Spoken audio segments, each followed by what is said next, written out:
दादा जाऊया आपण, माझ्या नवऱ्याला अजिबात सुट्टी देऊ नकोस. दिदे, लग्न जरी तुझ्या इच्छेनं लव्ह मॅरेज केलं असलेस तर येऊ तुझा भाऊ तुझ्या पाठीशी आहे. धावतो माझा हिसका. अहो ताईंना साडी घ्यायची तर सोडाच, यांचा नवरा यासनी बसच्या तिकटीला सुद्धा पैसे देत नाही.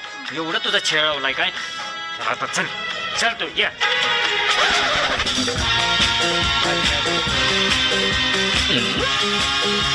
आईला का माणूस आहे, जरा तर तुला लाज बीज वाटते का नाही? माझ्या सोन्यासारख्या बहिणीला लागा असल्या कुसाळ्यात आणून ठेवले. कसल्या कुसाळ्यात घर घेतलीस? ए लय नको बोलू, हे बी भाड्याने घेतलंय. अगे कसल्या पोरा संग लग्न केलंय? तुला जरा तर लाज वाटते का नाही? लाजू कशाला? तुझ्या तोंडावर सांगतो, भाडं दिलं नाही म्हणून मालक कुलूप लावून गेलाय.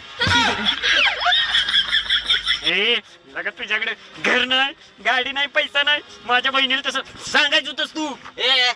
विचार तिला सांगितलं होतं. काय सांगितलं होतं? तिच्याशिवाय माझ्या आयुष्यात काहीच नाही.